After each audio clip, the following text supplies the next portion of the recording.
Nós estamos numa série de ministrações sobre carências. As irmãs que vêm hoje pela primeira vez, vocês podem ir ao meu canal do YouTube, Robervânia Pastora. Tem carência 1 e hoje carência 2. Tá bom? Fica tudo lá no canal do YouTube para vocês acompanharem a sequência. Todos já entenderam o que é carência, irmãos? Já deu para compreender um pouco? Então nós vamos começar hoje falando sobre as características de pessoas carentes. Como detectar carência na vida de uma pessoa? Através das características. Então nós vamos falar algumas características e você vai se enxergando ou não. Se não servir nenhuma para você, glória a Deus, você está curadinho, está tinindo, amém? Aquelas que você for, não é? Meu Deus, parece que isso aqui eu detectei na minha vida. A gente vai orar no final, para que Jesus venha trazer luz e cura sobre a nossa vida em nome de Jesus. Primeira característica de uma pessoa carente: seus relacionamentos são marcados por muita imoralidade sexual. Ao se sentirem seguros, uma falsa segurança em um relacionamento, então eles se entregam sexualmente com a maior facilidade. Você já percebeu que tem pessoas que têm maior facilidade em dizer não para o sexo fora do casamento? Em resistir às tentações sexuais e outras não? Por que tem pessoa que parece viver no cio, como os animais irracionais têm cios, e quando estão no cio, eles desesperadamente procuram por sexo? Porque elas têm uma doença chamada carência. São lacunas nas suas emoções, que não foram tratadas, que as fazem se entregarem facilmente para uma relação sexual, sem nenhum amor, sem nenhuma segurança, sem nenhuma garantia que aquela pessoa merece ter o seu corpo. E isso é grave.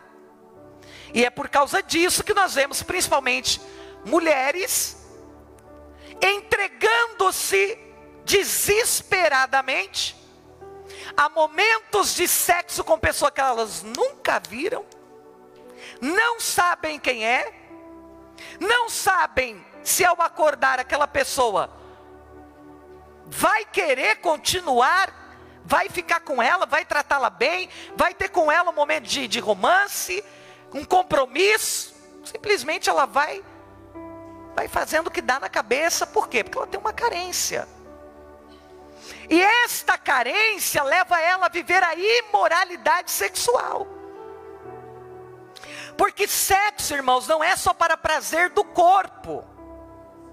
O sexo é, antes de tudo, espiritual e almático. Então há que se ter um controle sobre a ação sexual. Porque se na área sexual você for desequilibrado, com toda certeza em outras áreas da sua vida também o será. E isso lhe levará a grandes prejuízos. Grandes prejuízos. Eu, na verdade, fico muito assustada. Eu estou falando agora para cristãos, não para quem professa uma fé diferente da nossa, porque eu não posso cobrar de alguém que não crê na Bíblia uma atitude igual àqueles que creem na Bíblia. Estamos falando respaldados na fé cristã, nas Escrituras Sagradas. Fico pasma quando eu percebo um cristão que se entrega facilmente sexualmente a outra pessoa, que ele nem sabe se vai viver com essa pessoa. E o que a gente tem visto isso hoje em dia não é brincadeira. Como que você conhece uma pessoa ontem e você já disse que ama, que está apaixonado, que está morrendo pela pessoa e que tem que ir para a cama com a pessoa e que tem que ficar fazendo sexo com a pessoa? Isso é doença, irmão. Isso é carência. As coisas não acontecem assim. Você pode achar uma pessoa bonita, você pode se atrair por ela. Ok, não tem problema nenhum. Às vezes a gente olha alguém, poxa, que pessoa bonita. Vai conversar, bate um papo, que pessoa bacana, que pessoa legal. Mas o amor, ele é construção. Esse negócio de filminho de Hollywood, sessão da tarde, ai, paixão à primeira vista, amor à primeira vista. A gente já estudou sobre isso aqui, já falamos bastante sobre isso. Que nós só vamos descobrir o que é amor durante as crises. A gente vai descobrir o que é amor, e domingo foi pregado aqui, de forma muito clara, quando você passar pelas tempestades. Quando chegar os momentos do relacionamento, que a paixão, a atração, a cama, tudo vai ser colocado à prova. Aí sim, a gente conhece de fato o quanto um ama o outro. E se existe de fato amor nisso. Então, uma das características de uma pessoa carente é a imoralidade sexual. Sexo com um, com dois, com três. Sexo com homem, mulher, tribal, trivial, sei lá como é que chama o negócio, hoje em dia está tudo assim.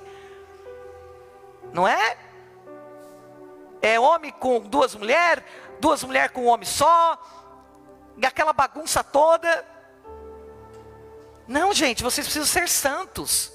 A palavra do Senhor diz assim: sede santos como eu, o Senhor vosso Deus, sou santo. O teu prazer, você que é casado, precisa estar com a sua esposa, e o da sua esposa com você. Não tem que entrar nada no meio de vocês dois. Não tem que entrar a pornografia, a imoralidade, as revistinhas, os videozinhos, para dar uma pimentada. O que apimenta relacionamento, meu irmão, é respeito um para com o outro. Quando existe respeito mútuo, quando existe carinho, dedicação, elogio, cuidado, irmão, você fala, que eu tenho que resolver o nosso problema, vamos fazer um retiro para falar sobre sexo, porque eu estou com problema no sexo. Não, amado, você não está com problema no sexo. Quando o casal chega ao ponto de ter problema na cama, é porque o seu casamento já está acabando. Está acabando. O problema não é a cama. Você não vai arrumar um bom sexo para poder viver bem com seu cônjuge. Você vive bem com seu cônjuge e o sexo será maravilhoso. Porque se você vive bem com seu cônjuge, óbvio que há uma troca de informações.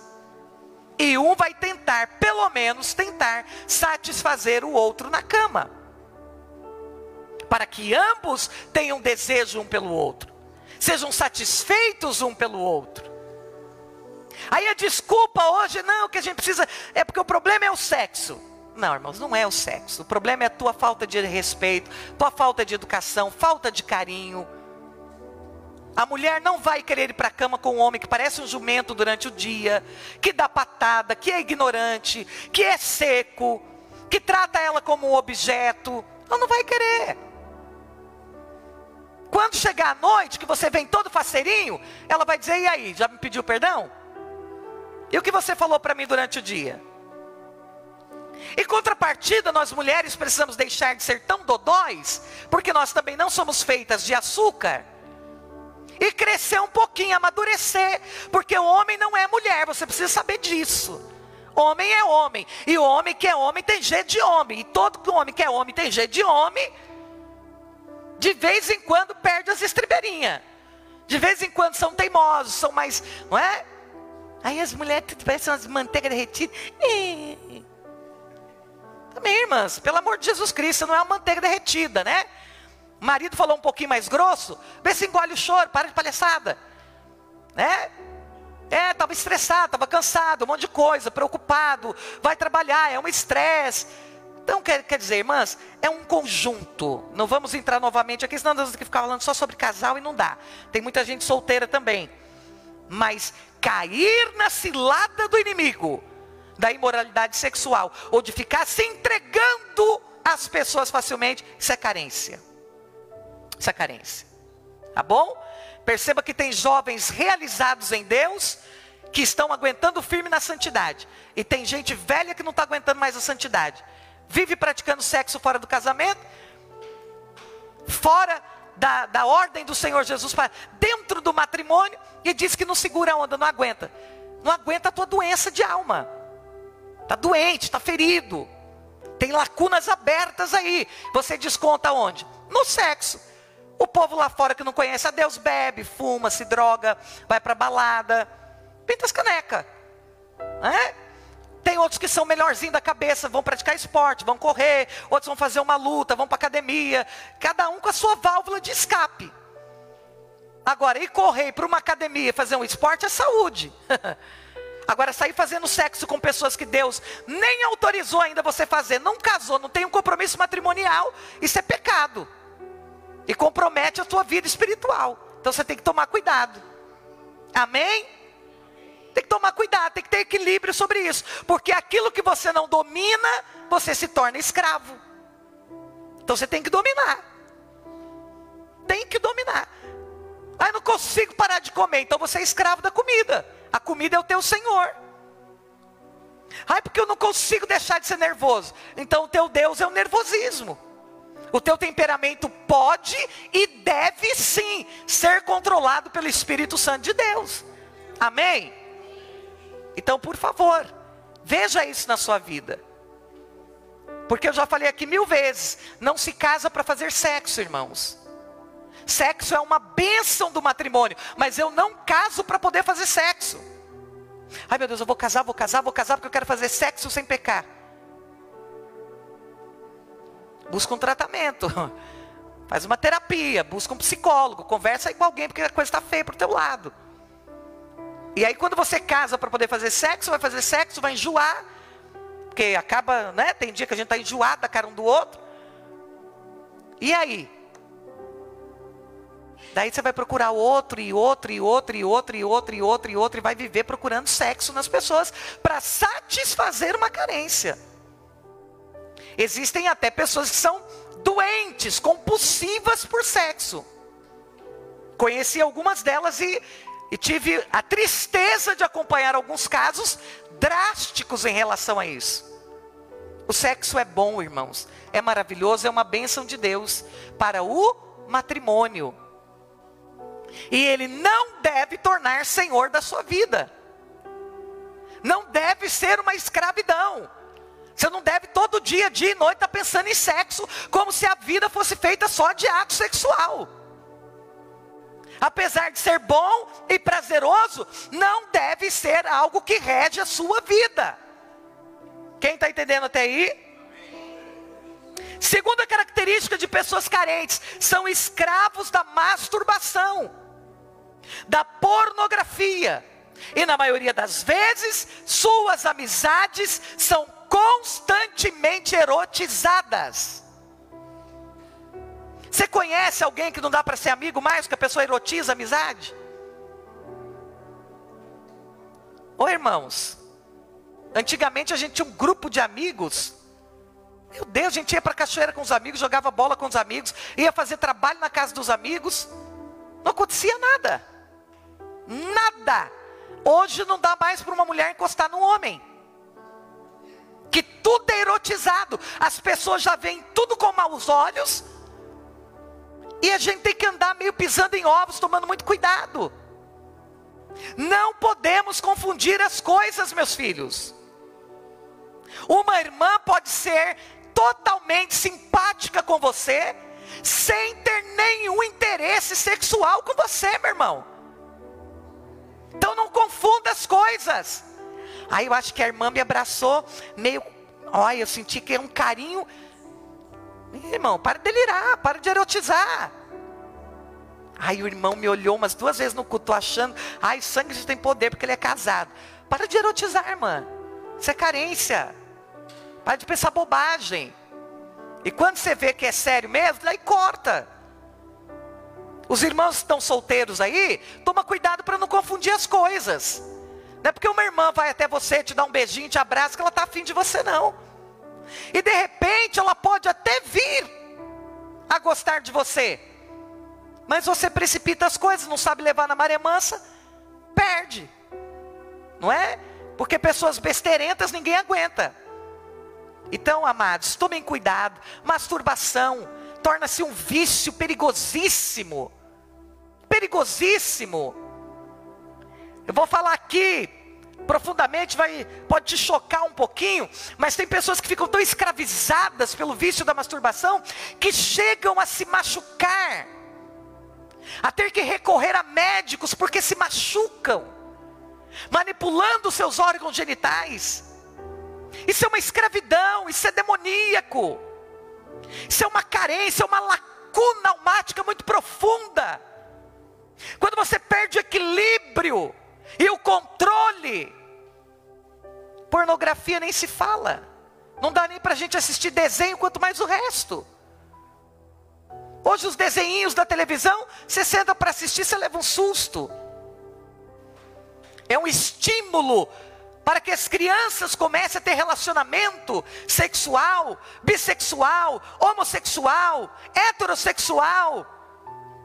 Crianças que era para estar aprendendo a jogar bola, pega-pega, jogar peteca, brincar de esconde-esconde, estão aprendendo a praticar sexo. Isso é lastimável. E os adultos, a maioria dos homens casados hoje, e muitas das mulheres, jogadas, escravizadas na pornografia. Pornografia de todos os tipos, porque pornografia tem seus níveis. Tem as mais leves até as mais sujas, as mais pesadas. Tem que cuidar, meus irmãos, tem que trazer para a cruz de Cristo. Tem que clamar a Deus, pedir ajuda, para que o Senhor Jesus te liberte. Você está preso.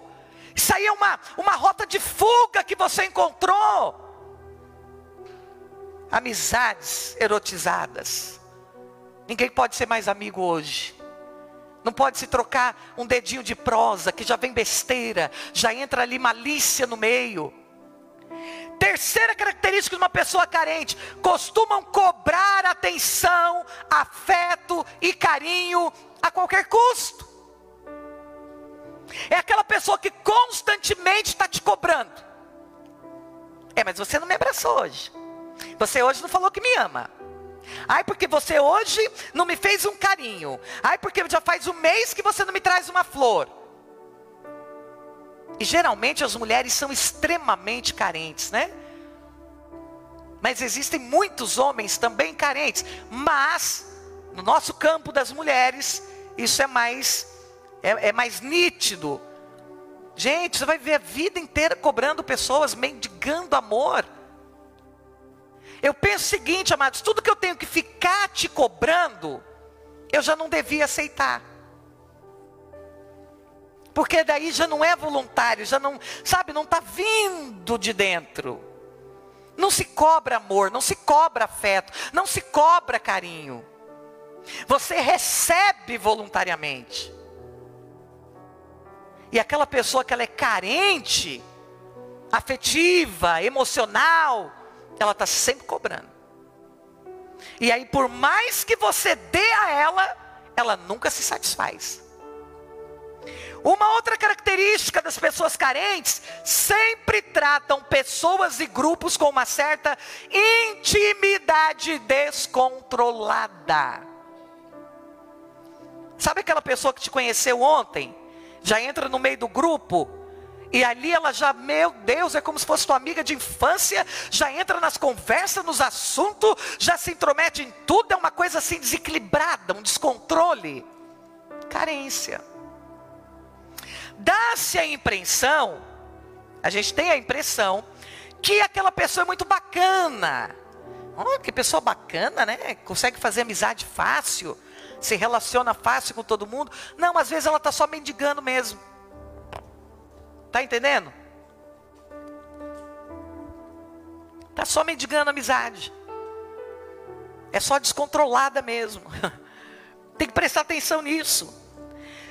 Característica de uma pessoa carente: seus relacionamentos são governados por muita dependência emocional. O dependente emocional é aquele que depende do outro para se sentir feliz. Depende do outro para tudo. Se o outro não estiver na vida dele, lhe suprindo, aí para ele a vida acabou. Com muita rapidez, o dependente, o carente, elege pessoas como se fossem sua própria família.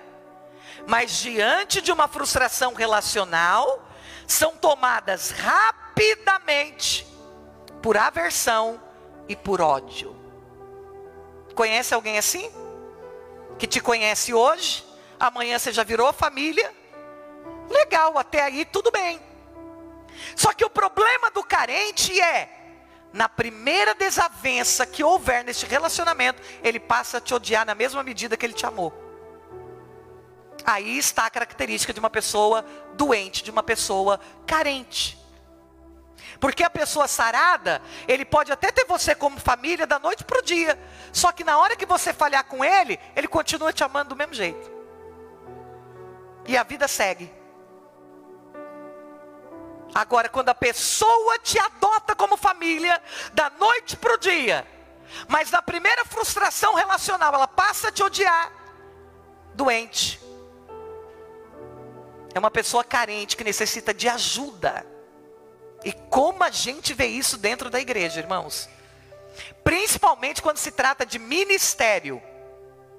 São pessoas que conhecem a gente ontem, nossa, passa mar, ai, pastora Robervânia para cá, pastora Robervânia para lá. Meu Deus, no primeiro não que eu dou, na primeira cara feia que eu faço, passa a odiar mortalmente. E se torna os piores inimigos da gente. Isso é muito triste. Características de pessoas carentes: possuem o hábito de encontrar culpados para tudo. Você conhece alguém assim? O culpado de eu ter adoecido foi fulano, o culpado de eu falir foi o Beltrano, o culpado de eu divorciar foi o ciclano, o culpado de eu ter virado o pé na porta foi a ciclana. Tudo e todos são culpados, menos ele, menos ela. Todo mundo tem culpa de tudo. Mas esta pessoa que é carente, ela nunca consegue enxergar a sua parte na história. Ela está sempre certa e todo mundo está sempre errado. Uma pessoa enferma. Está pegando aí alguma coisa, de repente vai vir pessoas à sua memória, mas não foca em terceiros, foca em você, amém? Porque conforme Deus vai falando, a gente vai ministrando, a gente vai lembrando de pessoas, mas esse não é o intuito do Espírito Santo. O intuito do Espírito é a gente olhar para dentro da gente e falar: Senhor, ilumina aqui, Pai, traz luz para ver se não está dentro de mim isso daí. Oh, glória, aleluia. A pessoa carente, ela possui um hábito de encontrar culpados para tudo. Elas também são extremamente prestativas e disponíveis. É legal uma pessoa prestativa e disponível? Claro. Quem não quer ser amigo de uma pessoa prestativa e disponível toda hora? É maravilhoso. Só que o carente tem um problema. No final, toda a prestatividade e a disposição dele se torna uma cobrança adoecida. É aquela pessoa que está sempre fazendo para você. Você vai pegar um copo d'água? Não, deixa que eu pego. Você vai não, deixa que eu amarro o teu sapato. Você vai, deixa que eu faço. Deixa que eu faço. Deixa que eu faço. Legal. Para os que são sarados. Para quem é enfermo, para quem é carente, ele vai te cobrar isso depois. Ele vai jogar na tua cara depois. Ele vai estar sempre dizendo: é porque eu fiz isso para você, porque eu fiz isso, porque eu não sei o quê, porque babá, babá, porque quando tu precisou eu que estava lá, porque babá, babá, babá, babá, babá, babá, e blá, blá, blá, e você vai ver um inferno de cobranças. Isso é uma pessoa carente, muito prestativa, muito disponível, mas cobradora, que depois vai jogar tudo na sua cara. Outra característica é: pequenos imprevistos relacionais se tornam grandes tragédias na vida. É a pessoa que derrubou um golinho d'água aqui, pronto. É como se uma cachoeira tivesse derramado aqui. É o dito popular: faz de um copinho de água uma tempestade. Isso é carência.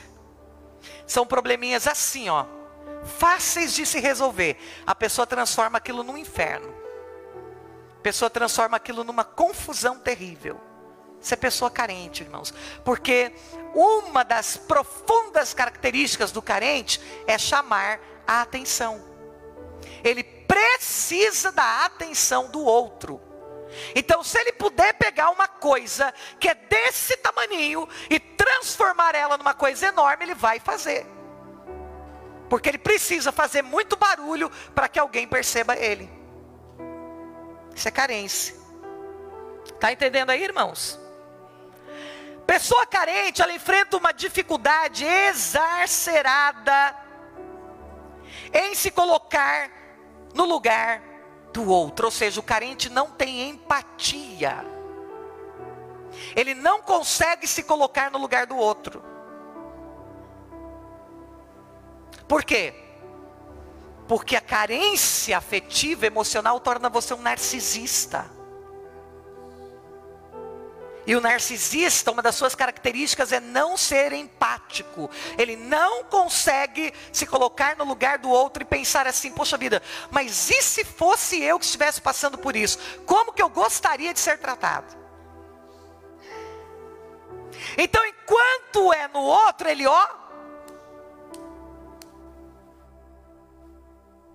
e quando é nele? Daí ninguém pode tocar no assunto.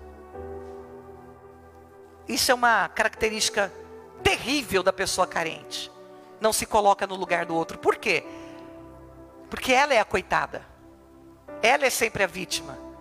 Ela é sempre a coitadinha da história, a sofrida, o sofrido. Então, como o outro não, é sempre eu preciso. Eu sou o coitadinho. A pessoa carente tem dificuldade de perdoar. Ela fica remoendo situações. Toda dificuldade de perdão é uma carência, é um buraco aberto na sua alma. Você conhece aquela pessoa ruinzinha, irmão, que não perdoa, mas nem a tribulação. Mas a palavra diz que se você não perdoar, você não será perdoado por Deus. Mateus 6. Assim como tu perdoas as nossas falhas, que nós também possamos perdoar os nossos devedores. E Jesus falou: se vocês não perdoarem aqueles que lhes fazem mal, o vosso Pai que está no céu não vos perdoará. E o perdão é algo tão sério, que a Bíblia diz que se você vai vir ofertar e não perdoa o seu irmão, antes de ofertar, vá ter com seu irmão, perdoa ele e depois você oferta. Porque Deus não aceita nem a sua oferta sem que antes você tenha perdoado o seu irmão. Então isso é muito sério. Pessoas que ficam remoendo, isso aqui é um problemão, né, irmãos, no casamento. Porque quando você trata um assunto no casamento, em qualquer relação, seja de amizade, de trabalho, seja aqui dentro da igreja ministerial, encerrou o assunto, irmãos, encerrou, não fica remoendo aquilo. Tem pessoas que a gente conversa, senta, trata o assunto, encerrou. Dali 30, 40 dias a pessoa volta naquele assunto, está remoendo desde que a gente sentou para conversar. E a pessoa fica ali remoendo, trazendo a lembrança. Volta e meia está falando naquilo. Para de remoer coisas passadas. Anda para frente. Eu sempre digo no rádio, é para frente que se anda, gente. Deixa para trás o que ficou para trás, vai viver uma vida nova em Deus. Coisas novas.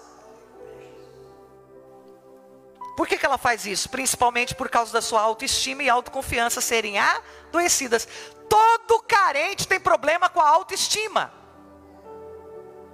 Todo carente tem problema com afirmação, autoconfiança, autoestima. Irmãos, isso é um atraso na sua vida. Mas é um atraso violento, não é pouco atraso, é muito atraso. Porque toda pessoa que ela tem problema com a autoestima dela e com a autoconfiança dela, ela é orgulhosa e soberba para usar de defesa. Ela levanta uma muralha de defesa chamada orgulho e soberba. Ela nunca quer aprender com ninguém, ela nunca quer aprender coisas novas, ela nunca admite que não sabe. Nunca. Porque a sua autoestima é lá embaixo. E toda pessoa com autoestima lá embaixo, ele é topetudo. Sempre topetudo. Porque é a defesa que ele tem para não se sentir machucado e humilhado. Então ele se arma. Que o Espírito Santo de Deus arranque nossas armas aqui nessa noite, amém? Que você se desarme para que haja cura no seu coração. Que você tenha desejo de aprender com alguém. Que você tenha desejo de aprender coisas novas. Que você tenha desejo de encostar em alguém que você percebe que tem algo diferente e dizer, me ensina como faz isso. Oh, aleluia. Mas a gente tem dificuldade, irmãos. Muita dificuldade. Temos dificuldade de frutificar, de compartilhar, de formar pessoas, de gerar pessoas, porque estamos dentro de um casulo de orgulho, de soberba, de autoestima baixa, de autoconfiança muito baixa. Então a gente vive uma vidinha isolada, dentro de um casulinho. A gente tem dificuldade de passar para os outros o que sabemos. Então a gente se torna uma represa e não um rio que flui. Irmãos, uma das características de uma pessoa sarada, tudo que ela sabe, ela quer compartilhar com alguém. Tudo. Tudo, ela passa para frente. Ela leva adiante. Tudo. Ela sabe pescar. Se encostar alguém do lado dela, quer aprender a pescar, irmão? Sei pescar. Te dou umas dicas. Não, mas é que eu não gosto muito de pescar. Não, mas vamos um dia, vai que você acaba gostando. Ela toca. Você quer aprender a tocar, irmão? Eu fico de cara, irmãos, de olhar para esse menino do Gile, que ele fica o culto todinho ali. E ele faz certinho a mãozinha, o ritmo, o pezinho dele melhor que nós. E ó, certinho. E não tem ninguém para dar aula de violão para ele. Eu não tenho tempo. Sinceramente, gostaria muito de fazê-lo, mas não posso pegar mais esse compromisso. O irmão Jean trabalha de noite, também não tem tempo. Hoje está aqui pelo milagre. Irmão, você tem um tempinho, sabe fazer? Faz, irmãos. Coisa linda você investir numa criança, e amanhã depois você vê essa criança aqui como músico, e você dizer, meu Deus, foi eu que formei esse rapaz aí. É meu filho.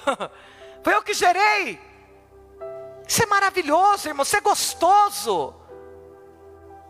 Tanto no sentido de ensinar, quanto no de aprender. É maravilhoso. Irmãos, eu sou fominha de aprendizado.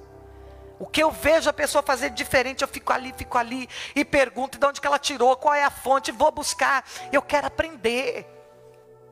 Aprender. Passar adiante. Incentivar alguém. Por aí começa a nossa cura. É aí que começa a nossa cura. Nós temos vivido um mundo de gente muito orgulhosa. De gente muito soberba. Que ainda não tem sido abençoado tremendamente por causa do orgulho e da soberba. E o orgulho e soberba é resultado de uma vida enferma. De uma pessoa muito carente. com uma autoestima muito baixa, uma autoconfiança zero. Uma outra característica da pessoa carente é a competitividade em excesso, seja no trabalho, na vida espiritual ou na vida pessoal. Sabe aquela pessoa, irmão, que para ela tudo parece um ringue e que ela está sempre competindo e ela tem que ganhar sempre? Sabe aquela pessoa que não tem senso de humor, não sabe descer no parquinho para brincar? Você tem que falar para ela, irmão, é só brincadeira, calma meu filho, calma, é brincadeira, calma. Estou só brincando, vai devagar aí. Ela nunca quer perder, tudo para ela é competição. Ela tem que provar que é a melhor, ela tem que provar que ela consegue. Isso é carência, irmãos. Isso é probleminha na alma, tem que resolver isso no Senhor. Se precisar até fazer terapia, faça terapia. Mas tem que resolver isso, porque a vida não é uma constante competitividade com as pessoas. Você não deve estar vivendo ou fazendo coisas só para competir com os outros, não. Quer competir, entra aí numa arte marcial, vai entrar num esporte, fazer alguma coisa de competição, aí você compete lá, pronto. Agora, em se tratando aqui da família de Deus, aqui não há competição, irmãos. Aqui não há melhor ou pior, maior ou menor. Aqui todos somos filhos, trabalhando no reino de Deus com alegria e amor voluntariamente, para que a obra do Senhor seja feita na terra. Não há aqui uma competição. Não há aqui quem cante melhor, toque melhor, pregue menor, enfim, não há. Eu ouço cada coisa, eu digo, glória a Deus, Senhor, que eu ouça porque eu não sou surda. Oh, louvado seja Deus que eu não sou surda. Mas tem pessoas que são tão enfermas, irmãos, que às vezes parece que elas vão precisar ser humilhadas ao pó, para elas enxergarem que elas não são nada. Que só Jesus é tudo em nós. Oh, meu Deus, tenha de misericórdia de nós. Pessoas carentes, a maioria possuem comportamentos infantilizados em todas as áreas da sua vida. Você conhece alguém assim? Aquele adulto, bebezão infantil? E é terrível, irmãos, conviver com adultos infantilizados. E por que ele é um adulto, mas parece um bebezão? Porque ele está preso na sua infância. Porque tudo que era para receber do pai, da mãe, da família, do lugar seguro, ele não recebeu. Aí cresceu no corpo. Mas aqui, a alma, a mente estão presas na infância. E ele se comporta como se fosse um crianção. Ela se comporta como se fosse uma criançona. Qual que é a maior dificuldade dos relacionamentos hoje? Sempre tem uma parte dos cônjuges infantilizado. Parece um bebezão ainda. Tudo berra, tudo grita, tudo chora. Está na hora de crescer, irmão. Você casou, já é adulto. Tem gente aí que já vai ser vovô, vovó e ainda é crianção. Isso é um grande problema. E isso tudo, todas essas doenças almáticas, esses problemas, vêm da deformidade do quê? Que a gente começou a ver quarta passada, do pecado. O homem era perfeito, Adão e Eva foram feitos perfeitos, não tinha nada de carência, nada. Mas quando eles pecaram, então o coração do homem começou a ser envenenado pelo pecado, e começa aí as dores, as decepções, as frustrações, as cobranças, ou seja, a carência. Está pegando até aí? Diga amém. Vamos voltar a Adão, lá no Gênesis. Depois de ter percebido algumas características de uma pessoa carente. E vamos então para a vida de Adão e Eva. Adão não pecou com uma segunda mulher. O pecado de Adão não foi olhar para uma outra mulher e achá-la bonita. Ele não estava numa briga com o vizinho endemoniado e começou a disputar território. Ele não perdeu a cabeça com a esposa e foi violento com ela. O erro do primeiro homem foi comer uma fruta. Diga assim, o erro de Adão foi comer uma fruta. Não parece um pecado ridículo e bobo? Só comer uma fruta. Mas nós precisamos entender que o pecado de Adão não foi o ato de comer a fruta, mas o fato de não acreditar no que Deus falou a ele. Então, ele passa a aceitar outras palavras tentadoras como verdade para a sua vida. O problema não é o adultério. O problema não é a fornicação. O problema não é se jogar as jogatinas, a pornografia, a vícios sexuais, a mentira, a falsidade. O problema é que quando você está vivendo isso, é porque você já abandonou a palavra original de Deus para a sua vida. E aí você está indo em busca de algo que lhe dê prazer, que lhe dê satisfação. Isso é um problema. A fruta mordida era apenas um sinal para que todos vissem que seus pensamentos em relação à palavra do Senhor já tinham mudado. O pecado que a gente comete não é o início. O resultado final do pecado é só para mostrar que dentro do nosso coração a gente já abandonou a palavra de Deus há muito tempo. A gente já está dando ouvido a outras vozes. Não, satisfaça sexualmente, você precisa. Você precisa, poxa vida, quanto tempo você está aí sem sentir um orgasmo? Quanto tempo você está sem ter aí aquele prazer, aquele momento de excitação? Aí você começa a ouvir pessoas falando do seu lado. Rapaz, a minha noitada foi daquelas. Aí você diz, nossa, a minha foi eu dormindo no sofá, filharada na cama com a minha mulher. No outro dia você chega lá e o cara está lá de novo. Rapaz, não, mas essa noite mesmo, essa noite pegou fogo. E aí você está lá, meu Deus, minha mulher 3 da manhã estava de joelho dobrado orando. Aí você começa a ouvir as vozes. Ao invés de sentar com a sua esposa e falar, minha esposa, vamos dar uma alegria aqui também, vamos fazer um pentecoste aqui nessa casa. Vamos acender uma fogueira, aleluia, aproveitar que é julho. Fazer uma festa julina. Não, aí você começa a querer comer a fruta. Que Deus falou que não era para comer, que morreria se comesse. Vocês estão entendendo, irmãos? Está percebendo? Aí está com alguma dor, uma decepção, uma frustração, algo mal resolvido. E aí você tinha problema com bebida e começa. Quer saber, eu acho que eu vou tomar uma garrafada. Para dar uma aliviadinha, não vou fazer mal para ninguém. Sabe, ninguém nem vai ver aqui dentro da minha casa. Sim, dentro da sua casa, vai fazer mal para ninguém. Só que a questão é, você já está ouvindo outras vozes. E é perigoso.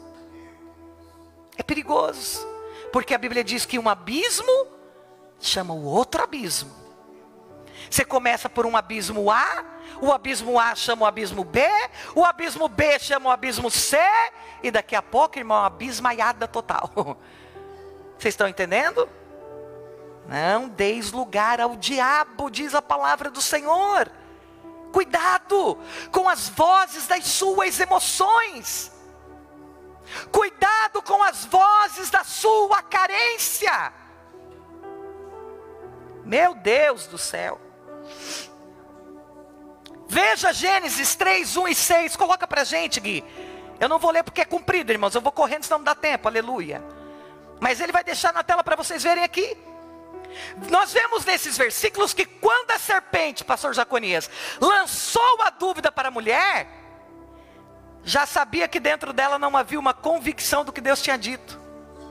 Eu vou parafrasear, eu vou entrar na história com vocês, até pelo que a Bíblia me dá direito de fazê-lo.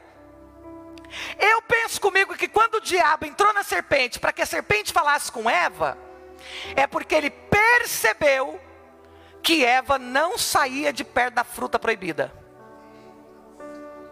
Que todo dia Eva dava uma passadinha.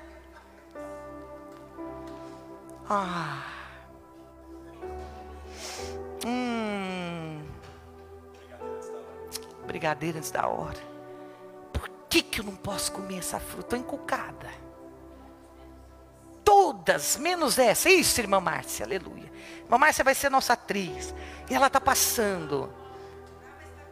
E o diabo de olho. Ela está interessada. Ela olha. Sabe o que é isso aqui, irmãos? É quando a gente está flertando com o pecado. A gente não pecou ainda, mas a gente está flertando. A gente está... mas eu peço perdão na ceia. Jesus vai me perdoar. O sangue de Jesus me purifica de todo o meu pecado. Mas que eu vou comer essa fruta para saber como é? Eu vou. Não é assim, irmãos? O que diz lá em Tiago? Ninguém diga que por Deus é tentado, porque Deus não tenta ninguém. Se você está sendo tentado pela concupiscência do seu próprio coração, ou seja, pelos desejos do seu próprio coração. Concupiscência dos olhos, concupiscência da carne e soberba da vida. Os olhos viram que era bonito, o paladar desejou, e aí, meu irmão, a soberba da vida. Eu faço o que quero. Não deve ser assim como Deus está falando que é. Não é para tanto. Aí o diabo falou, já sei no que eu pego Eva. O diabo só pega a gente naquilo que ele nos vê flertar. Se ele perceber que você está flertando com a fofoca, ele arma para você. Se ele perceber que você está flertando com a mentira, ele arma para você. Está flertando com os vícios, está dando bobeira, ele diz, te pego. É hoje, depois do trabalho, que eu armo uma. Está flertando com adultério, vai cair em adultério. Está flertando com pecado, vai viver em pecado. E ele vai te pegar. E por que ele vai te pegar? Porque ele tem todo o poder para te pegar? Não, porque o seu coração já está desejando.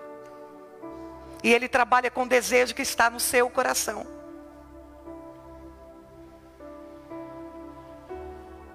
Então, como fazer para o diabo não pegar a gente? Pegar os desejos do nosso coração e colocar diante do Senhor.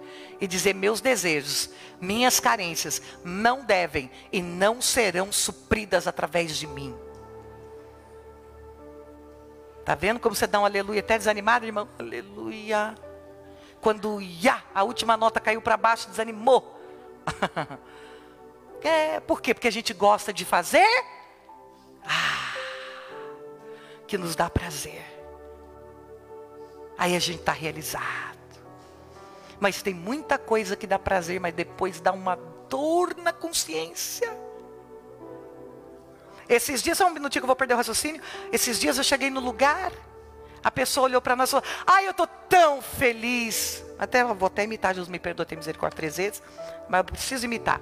A pessoa chegou para mim, para Renata, e falou assim, eu estou tão feliz. Falei, que felicidade é essa? Que felicidade é essa? Não tem brilho nos olhos, não tem sorriso no rosto, está tudo forçado. Irmãos, a pessoa quando está bem, vê no olho.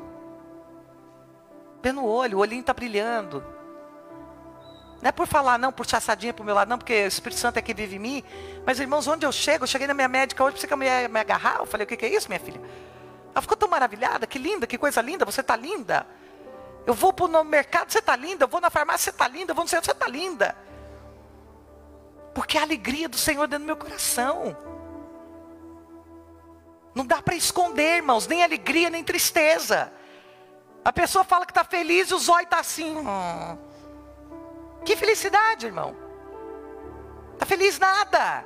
Porque lá dentro a consciência está, moendo assim, está torcendo. Pode falar, papai.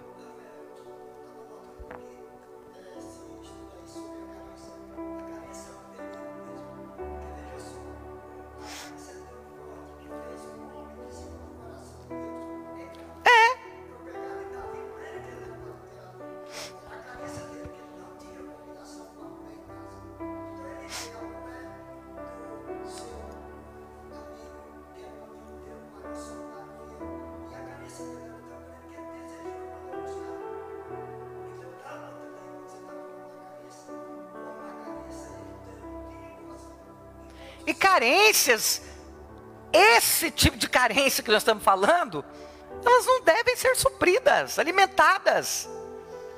Veja o José. José é um moção, bonitão, virgão, segundo a Bíblia, né? Até então não tinha tido relacionamento com mulheres. Está lá na casa da mulher de Potifar, mulherão, que esses homens só tinham mulherona. A mulher está lá, rapaz, se esfregando nele, vem, eu te quero. O que José fez? Perna para quem te quer, porque senão ele ia, claro, cometer um ato sexual com a mulher do seu patrão. Claro que ele ia, ele foge. Ele se manda, deixa a capa para trás, deixa tudo e se manda. Agora hoje em dia não, a gente vive flertando com a serpente. Está entendendo? Então a falta de convicção do que Deus nos fala é um abismo muito grande para nós cairmos. Tome cuidado com isso. Tampouco havia em Adão, ao comer aquele fruto, convicção. O homem não pecou por comer, mas pela falta de consciência dos propósitos que já haviam sido estabelecidos pelo Pai, para ele e para a sua família. Você tem convicção do propósito de Deus na sua vida? Qual é o propósito original de Deus para a sua vida? Então, fique nele. Por que você está pegando outro caminho? Por que você está dando o seu jeitinho? Entendemos então que cair, se desviar, estar em pecado, são condições muito além de uma mudança de comportamento. Vai muito além. Isso tem a ver com a nossa mente. Romanos capítulo 12, versículo 2. Coloca pra gente, Gui. Romanos capítulo 12 e o versículo 2. O que é que diz a palavra lá em Romanos 12, 2? Olha lá. E não vos amoldeis ao sistema deste mundo, mas sede transformados pela renovação das vossas mentes. Uma mente transformada, uma mente nova, uma mente mudada pelo poder da palavra de Deus. Se a tua mente, irmãos, não for transformada pela palavra, se não houver uma renovação da sua mente, você vai viver cometendo os mesmos erros, caindo nas mesmas ciladas e vivendo as mesmas desgraças constantemente. Por quê? Porque você deixa de ouvir a voz do Senhor para ouvir as vozes da carência, seja em qualquer que for a área da sua vida. É interessante que se compreenda que estar fora dos propósitos de Deus é uma perda da consciência. E somente a genuína conversão trará a mudança de mente. Podemos ser crentes, ir à igreja, cantar músicas, ser dizimistas, ofertantes, sem termos mudado. Vir na igreja não garante nada, gente. Nós convidamos você para vir para o culto, porque aqui é muito mais fácil de você se alimentar do que em casa, espiritualmente. Mas não é isso que garante nada na sua vida. O que garante que você vai viver uma vida firmado na palavra de Deus é mudança de mente. É uma transformação. Vós tendes agora a mente de Cristo, disse o apóstolo Paulo. Não adianta viver de religiosidade. Eu sou crente não sei quantos anos, eu sou dizimista, eu vou para a igreja, eu isso, eu e aquilo. Então muda, criatura. Então muda. Porque se o evangelho não mudar nada em você, você nunca conheceu o evangelho. Tem que mudar. Gradativamente, pouco a pouco, dia após dia. Não significa que nunca mais vamos errar, que não teremos falhas, mas que ao falharmos reconheceremos e endireitaremos o nosso caminho.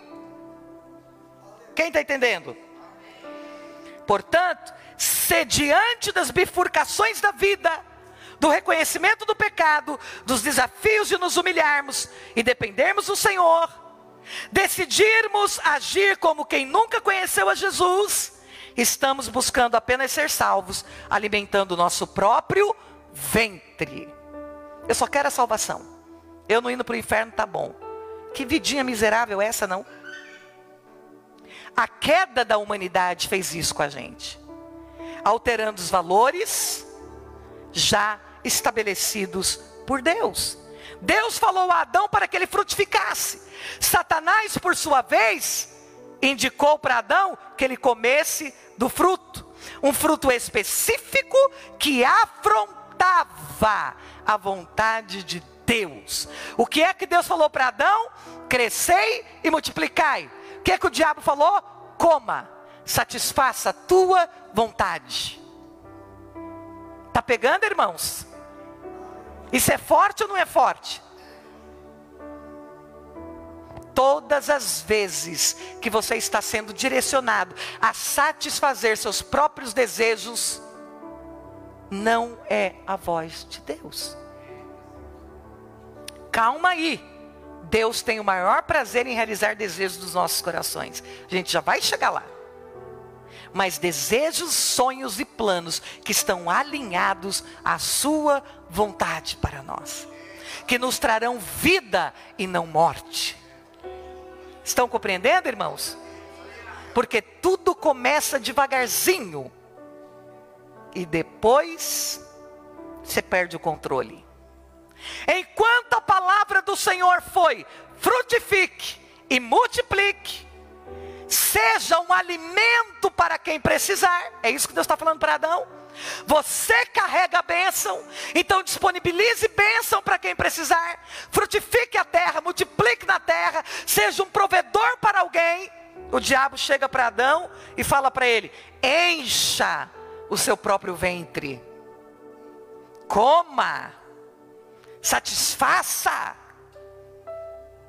E será que essa teologia diabólica não está impregnada em nós até hoje? Se alimenta, me dá, me dá, me dá, como sanguessugas espirituais. Tudo que a gente sabe é pedir para Deus dar, Deus dá, Deus dá, Deus dá, Deus dá. E Deus está dizendo: eu já dei, multiplica agora, frutifique agora. E o diabo está dizendo: coma, coma, coma. Há uma fome, há uma insaciabilidade, há uma vontade de ter, de ser, de conquistar. Uau, isso é perigosíssimo, gente.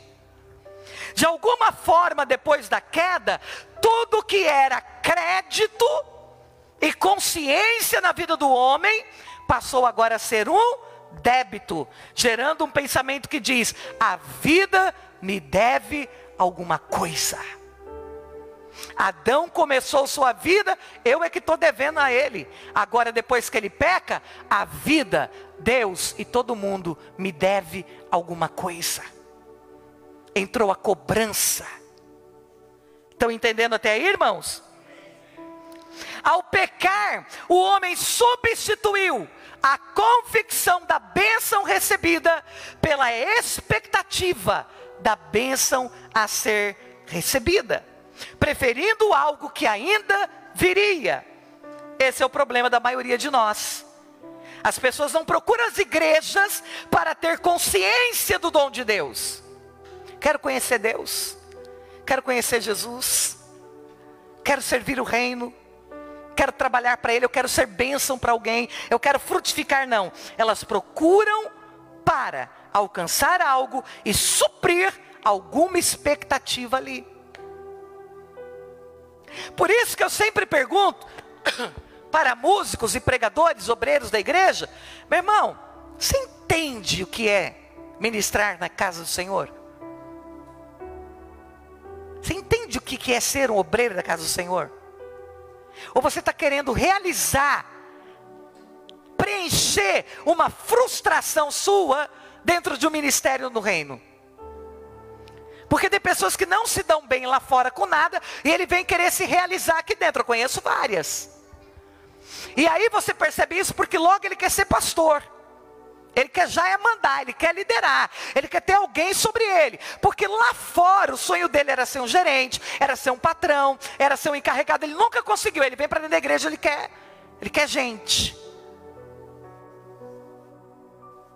Mas é esse o chamado? É essa a sua vocação em Deus? Ele te deu ao ministério? Porque quem foi dado ao ministério do louvor, quem foi dado ao altar para cantar a Deus e ver Deus manifestar a glória na terra, ele não apenas toca, ele não apenas canta, ele se entrega. Ele se rende. Não é a performance dele. Não tem nada a ver com o que sabemos fazer.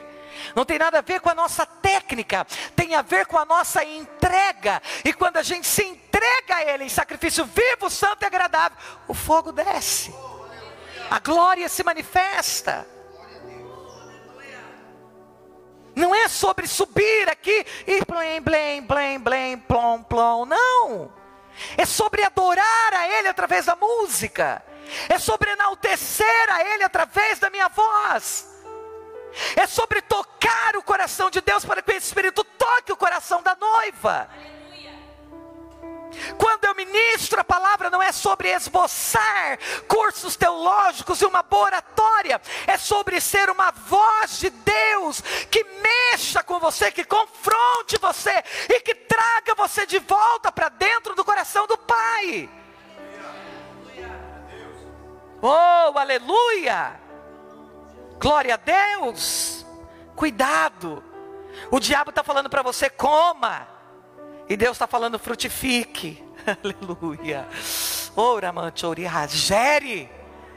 Aleluia. A vida não te deve nada.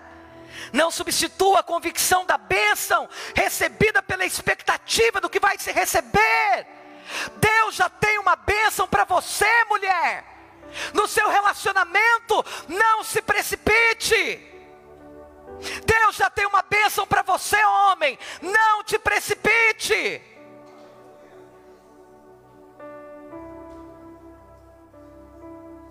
Deus já tem uma bênção para você.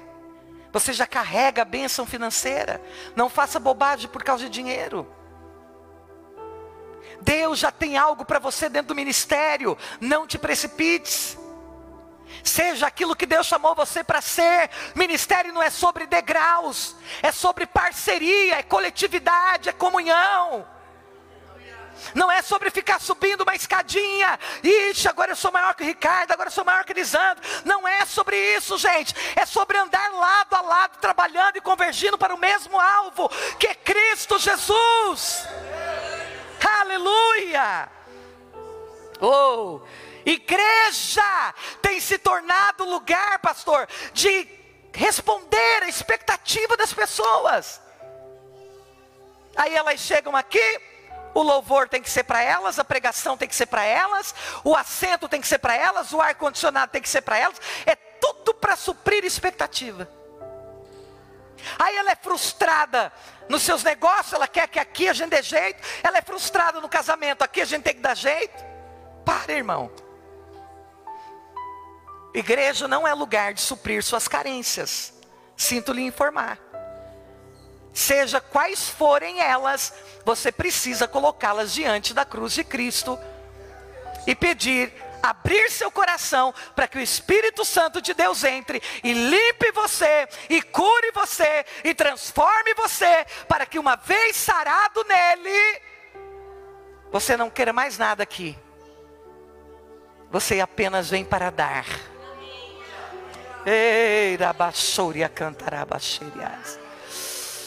E eu não estou falando que nós não podemos nos ajudar, que nós não podemos ser parceiros, não é nada disso, irmão. Não põe palavra na minha boca, tem nada a ver uma coisa com a outra. Claro que a igreja ela é parceira, ela ajuda, ela socorre com comida, com dinheiro, com o que for, com amizade. Só que nós não somos responsáveis pelas lacunas das suas emoções. Então, se você chegar aqui com um buraco enorme, nós vamos te mostrar o caminho da cura. E você precisa entrar por esse caminho, sem vos desviardes nem para a direita, nem para a esquerda. Porque uma vez que você conhecer a verdade vai te libertar. E se verdadeiramente Ele te libertar, você será livre.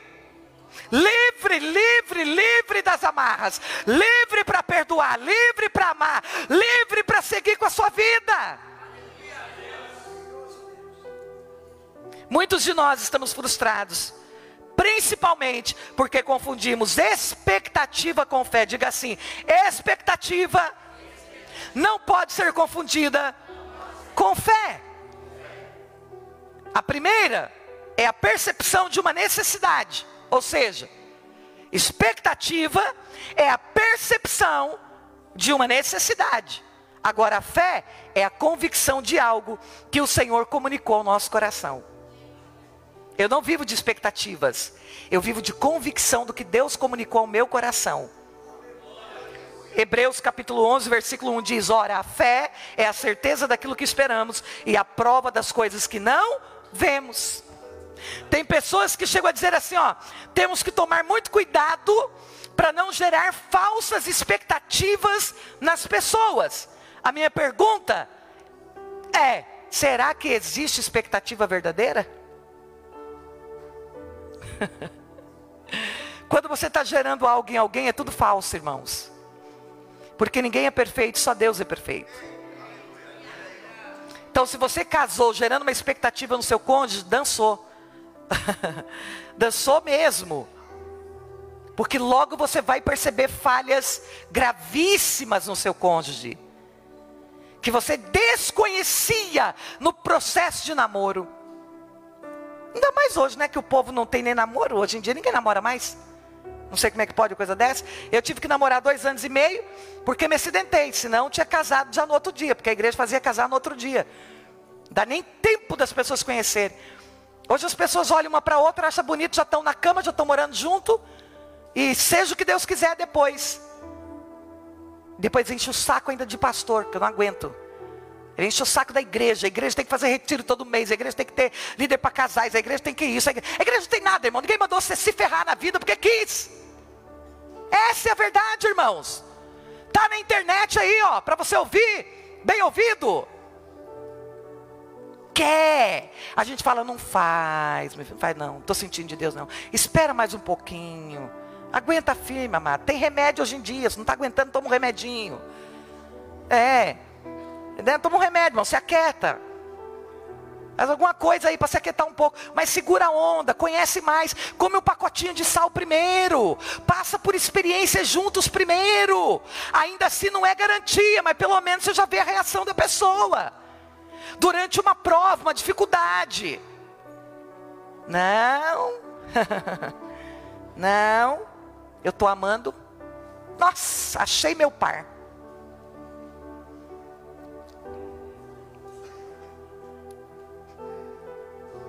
E aí, quem tem que resolver depois? A igreja. A igreja tem que resolver. Não é não?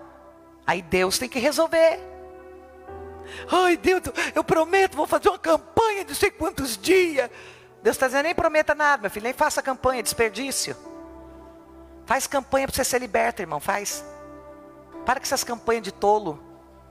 Fazer uma campanha para Deus resolver meu casamento. Resolver o teu casamento, quem vai resolver é tu? Você casou? Agora Deus tem que resolver seu casamento. Ai pastor, mas eu não posso orar pelo meu casamento. Claro que você deve orar pelo seu casamento. Mas você vai pagar o preço que você tem que pagar. Vai pagar. Porque Deus não faz macumba, não é passo de mágica. Claro que você vai pagar. Até o outro, irmão, ser trabalhado, lapidado, descer na casa do oleiro, ser quebrado, ser refeito, leva tempo. E nesse tempinho todo, você está carregando a cruz aqui, bem carregada. Senhor, que cruz. E o Senhor vai olhar para você e vai dizer, eu te dou força, mas a cruz é sua. A minha eu já levei, já paguei. Ô glória, vocês estão me entendendo, irmãos? Não acha que eu sou louca, não. Eu sou pior que louca. Que eu falo a verdade da palavra para vocês. Irmãos, eu estou cansado das pessoas enganar as pessoas no evangelho, irmãos. Ficar mentindo para as pessoas. Não, deixa que Deus resolve. Vem para a minha igreja que 40 dias no monte. Que 40 dias no monte? 40 dias de vergonha na cara. É 40 dias, irmão, de rosto no pó para se converter, meus irmãos. Se humilhando na presença do Senhor, dizendo, Senhor, me muda. Eu sou miserável mesmo, meu pai. Eu sou terrível, me muda, Jesus. Aí Jesus muda você. Quando Jesus mudar você, começa o milagre dentro da sua casa. É coisa linda de ver. Vocês estão entendendo, irmãos? Ninguém quer ouvir Deus. Mas depois quer que Deus resolve. Toda expectativa em pessoas é falsa. Não vivemos de expectativas, vivemos por fé. E fé é uma convicção gerada no nosso coração por uma palavra que Deus nos liberou. Eita glória! As expectativas, elas não nascem do fruto de uma consciência gerada pelo Senhor, mas pela percepção de uma necessidade, uma falta ou uma carência. O que mais as pessoas hoje estão necessitadas, irmãos? De alguém que lhes ouça, de alguém que lhes dê confiança, que pare para ouvi-las, de alguém que seja educada, simpática, querida. Então o diabo, percebendo isso, como é que ele está vindo hoje? Como é que ele está pegando o povo hoje? Pela boa fala, pela boa oratória. As pessoas só faltam levitar. Querido, querida, aqui tem muito amor. Vem, é a família que ama. Aí a pessoa está cheia de carências, louca para ser amada, e ela vai. Aí olha, R$1000. É 1000. É 1000 no fogo. É 1000 na glória. É 1000 no monte. Aleluia. E você vai ver o que Deus faz em poucos dias. Aí a pessoa diz, meu Deus, é só 1000, é só 1000, oh glória. Então 1000, eu dou 1000. E assim vai de 1000 em 1000, irmãos. Aí quando ela chega aqui na Belém, que ela dá de encontro com a palavra, ai, que horror. Não é isso, não vim nessa expectativa. Eu vim na expectativa de uma igreja amorosa, de uma igreja que eu fosse me sentir um bombonzinho, um brigadeirinho. E eu estou me sentindo um pecador. Será que não é porque você é um? Não é? Eu amei algo que eu li essa semana e repostei. Eu preguei uma mensagem tremenda, dizia o texto. E depois que terminou a mensagem, me perguntaram, quantas almas aceitaram Jesus? E eu respondi, eu. Quantas almas se converteram? Eu falei, que texto? Aleluia. Porque o pregador que não se converte a cada palavra ministrada, ele é hipócrita, falso. É um lobo em pele de ovelha. Aqui a gente não está para suprir sua expectativa, irmão. Aqui não é lua de mel. Você não veio para cá. Ai, que igreja. Ai. Não, a gente tem amor, a gente é simpático, a gente quer fazer amizade com você. Queremos lhe tratar da melhor forma possível. Mas você está aqui para ouvir a voz do Senhor. Você está aqui para ser confrontado nos seus pecados e mudar as suas atitudes, para que você possa herdar o reino dos céus, para que você possa ouvir Jesus chamar o seu nome naquele grande e maravilhoso dia. Quando esperamos algo em alguém ou em alguma coisa, com certeza vamos nos frustrar, porque a véspera da frustração é a expectativa. Está entendendo? A pergunta que se faz necessária é, aquilo que fazemos e realizamos na vida é fruto da fé ou da nossa necessidade e carência? É fruto do quê? Veja qual deve ser o posicionamento dos cristãos segundo a Bíblia. Hebreus 10:38. Mas o justo viverá pela sua fé. Pela sua fé. Você sabe por que a gente vê pouquíssimos milagres hoje dentro da igreja? Porque as pessoas vêm com a expectativa, não com fé. Chega aqui na expectativa. Ah, irmão Jean vai louvar hoje? Deixa eu ver como é. Ai, bonito, ele tem uma voz bonita. Ai, gostei. E se ele tivesse a voz feia? Você não teria louvado ao Senhor? Seu culto teria sido comprometido por causa do músico aqui em cima? Está vendo como você vive por expectativa e não por fé? Aí eu vou lá porque a pastora Robervânia, meu Deus, Deus usa ela, mulher de fogo. Aí vem naquela expectativa, chega aqui, Deus me toma uma paulada na mulher. Ai meu Deus, ela mudou tanto, né? Nossa, não é mais aquela. Aí você perdeu de ouvir a voz do Senhor, porque você veio numa expectativa e não veio por fé. Quando você caminha por fé, independe, irmãos. Independe. Eu sei por ter um ouvido musical que é triste ouvir alguém desafinado cantando, instrumento errando. É lamentável. E não é isso que nós queremos. Não fazemos apologia, subir aqui e fazer qualquer coisa. Até porque o ouvido dos irmãos não é pinico. Mas eu estou dizendo que independe. A tua adoração, o teu louvor não pode ser gerado numa expectativa em pessoas que estão aqui em cima tocando ou cantando. Quando você chega aqui, de preferência, querido, o louvor seja só um detalhe. A música seja só um detalhe do culto. Você está tão ligado em Deus, que o irmão está cantando lá na clave de Fá, e você está, meu Deus, que glória. Eu te amo, Jesus, que coisa mais linda, meu Pai. Oh, rabacheira cantarabaxorias. Oh, maravilhoso, aleluia. Eu sempre falo para os músicos, quando você não estiver tocando e cantando, adore. Tire um momento do culto para louvar, para glorificar, para exaltar. Não fica prestando atenção só nos instrumentos. Não, sai um pouquinho desse ambiente instrumental, musical, e entra no Santo dos Santos e adora, se encha, se alimente, seja cheio do Espírito Santo, para que no culto seguinte, quando for a sua vez, você tenha o que passar. Oh, aleluia! Oh, glória! O carente, ele é perito em cobrar os outros o tempo todo, reivindica atenção o tempo todo. Sabe como que é o carente? Um polvo. Gruda e pede que lhe deem mais e mais. Cuidado. Se você tem vivido assim, você terá casamento comprometido, amizades comprometidas, ministério comprometido, vida espiritual comprometida, e o seu relacionamento com Deus não será bom. São necessidades afetivas que provocam esse terrível ambiente de cobrança. Paulo fala em 1 Coríntios 9, 27. Mas esmurro meu corpo e faço dele meu escravo, para que depois de ter pregado aos outros, eu mesmo não venha a ser reprovado.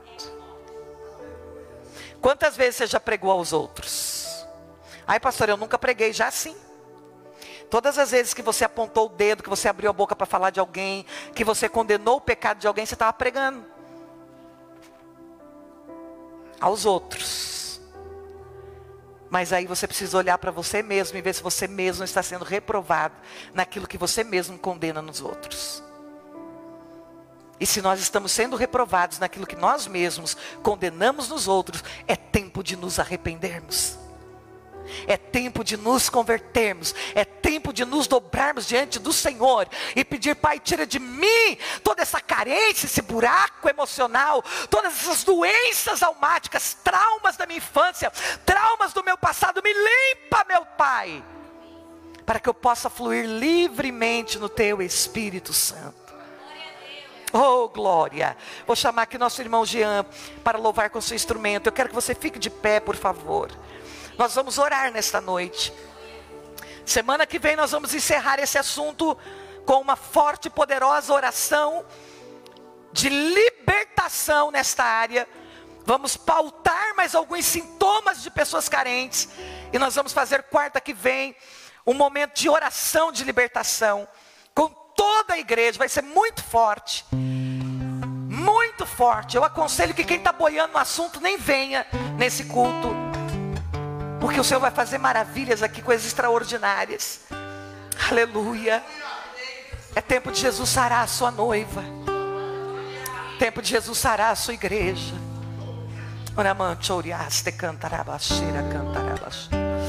Porque senão a gente não gera, irmãos. Eu encerro a palavra nessa noite. Está dentro do horário, 10 para as 10 ainda. Eu encerro a palavra nessa noite dizendo para você: cuidado. Deus não te mandou comer. Deus disse para você gerar. Você é o pão que alimenta. Aleluia. Porque quando Eva comeu, ela comeu porque o seu coração já estava longe da palavra, longe dos mandamentos, longe da doutrina, longe das ordens do Senhor. E ela comeu achando que experimentar algo bom, mas o que ela experimentou lhe levou à morte. Quando você frutifica e multiplica, você gera vida. E o Senhor nos chamou para sermos geradores de vida.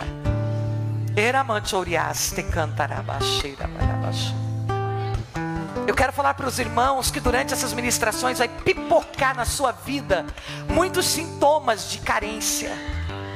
Você vai falar, meu Deus, o que está acontecendo comigo? Perturbação, estou justamente participando da quarta da palavra, Senhor, parece que eu estou justamente, irmão, não se assusta não, é Deus te mostrando as áreas.